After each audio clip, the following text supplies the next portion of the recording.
రోజు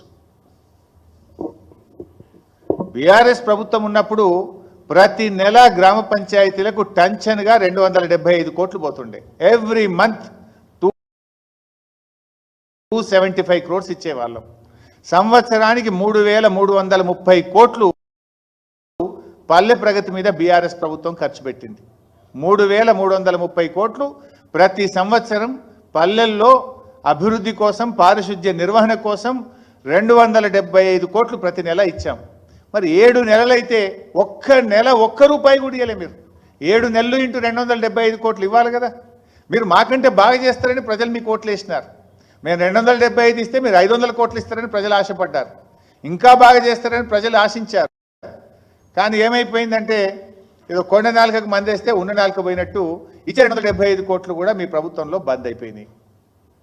అదేవిధంగా మేము పట్టణాల్లో కూడా, మున్సిపాలిటీలకు కూడా ప్రతి సంవత్సరం 1700 కోట్లు రాష్ట్ర ప్రభుత్వం ఇచ్చేది. పల్లెలకు 3330 కోట్లు, పట్టణాలకు ప్రతి సంవత్సరం 1700 కోట్లు రాష్ట్ర ప్రభుత్వం ఇచ్చేది. మరి మీరు వచ్చి 7 నెలలైనా 7 పైసలు కూడా ఎందుకు ఇవ్వలేదు? ఏంది మరి? మీరు పట్టించుకోదలుచుకోలేదా? లోకల్ బాడీస్ను మీరు మొత్తం నిర్వీర్యం చేయదలుచుకున్నారా?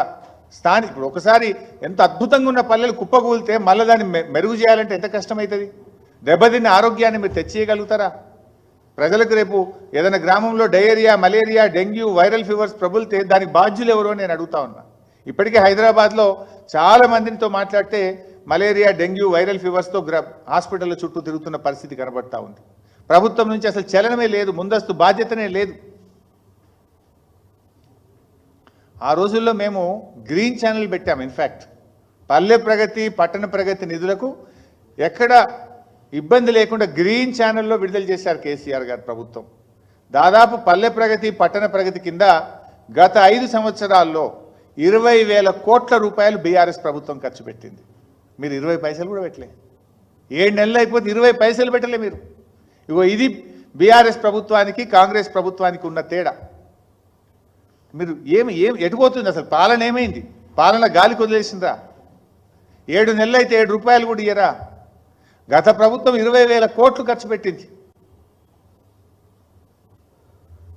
ఈ రకంగా ఈరోజు నడుపుతా ఉంది. పరిస్థితి ఏంటంటే నిన్న పాపం వాళ్ళు రిటైర్ అవుతున్నారు. ఎంపీటీసీలు, జెడ్పీటీసీలు రిటైర్ అయితే ఏదో శాలువా కప్తామని పోతున్నారు. రిటైర్మెంట్లో కొంచెం వాళ్ళని గౌరవించుకుందామని వెళ్ళాం.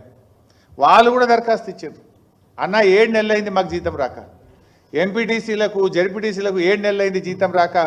ఈ గవర్నమెంట్ మమ్మల్ని పట్టించుకుంటలేదన్న, జర నిద్రలేపుండ్రి, జర అడుగుండ్రి అని చెప్పి రిటైర్మెంట్ శాలువ కప్పుతుంటే దరఖాస్తు ఇచ్చిండ్రు. మాకు జీతం రాక 7 నెలలు అయిపోయాయి. మీరేమో 1వ తారీఖు జీతాలు ఇస్తామని పట్టింది.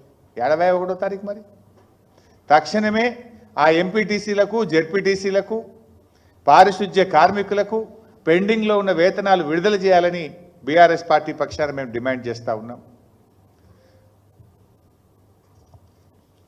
ఇందిరమ్మ పాలన, ప్రజాపాలన, మా రాజీవ్ గాంధీ గారే ఏదో తెచ్చిండు పంచాయతీరాజ్ సంస్కరణలు, పేరు గొప్ప ఊరు దిబ్బ. మీ పాలన ఎట్లుందంటే పంచాయతీలను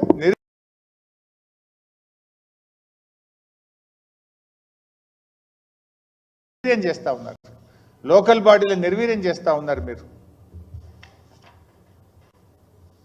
మా ప్రభుత్వంలో దేశంలో ఎక్కడ లేని విధంగా కేసీఆర్ గారు స్థానిక సంస్థల్ని బలోపేతం చేయాలని అడిషనల్ కలెక్టర్ లోకల్ బాడీస్ అనే ఒక పోస్ట్ క్రియేట్ చేసినారు.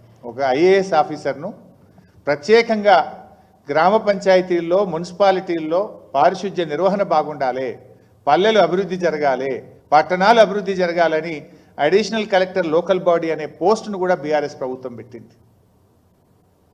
అంటే ఈ రకంగా మేమేమో అద్భుతమైన కృషి బీఆర్ఎస్ ప్రభుత్వం చేస్తే మీరేమో నీరుగార్చేటువంటి ప్రయత్నం చేస్తూ ఉన్నారు. ఇప్పటికైనా కళ్ళు తెరవండి. మీరు ఈ గ్రామ పంచాయతీలను, మున్సిపాలిటీల్లో మరి వ్యవస్థను గాడిన పెట్టాలని చెప్పి ప్రభుత్వాన్ని కోరుతా ఉన్నాం. ఒకటి, చేసిన పనులకు వెంటనే బిల్లులు విడుదల చేసి ఆ సర్పంచులందరినీ వాళ్ళు పాపం ఆత్మహత్యలు చేసుకునే పరిస్థితి ఉన్నది. మొన్న గవర్నర్ గారికి మొరబెట్టుకున్నారు. తక్షణమే స్పందించి పెండింగ్ బిల్లులు విడుదల చేయండి. పారిశుద్ధ్య కార్మికులు, ఎంపీటీసీలు, జెడ్పీటీసీలకు 7 నెలలుగా బకాయిలు పడ్డ వేతనాలు చెల్లించాలని డిమాండ్ చేస్తూ ఉన్నాం. గతంలో బీఆర్ఎస్ ప్రభుత్వం మున్సిపాలిటీలకు, గ్రామ పంచాయతీలకు ఇచ్చినట్టు నెల నెల నిధులు తక్షణమే ఈ 7 నెలల నిధులను గ్రామ పంచాయతీలకు మున్సిపాలిటీలకు విడుదల చేయాలని చెప్పి డిమాండ్ చేస్తూ ఉన్నాం. In fact that is the part of budget. మన మార్చి దాకా అయితే మేము ప్రవేశపెట్టిన బడ్జెటే ఉంది కదా.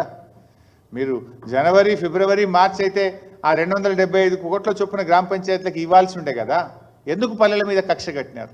బడ్జెట్లో ఉన్న నిధులు కూడా ఎందుకు ఇవ్వడం లేదు అని చెప్పి నేను అడుగుతా ఉన్నా. ఈ వర్షాకాలం ఉంది కనుక సీజనల్ వ్యాధులు ప్రబులుతాయి.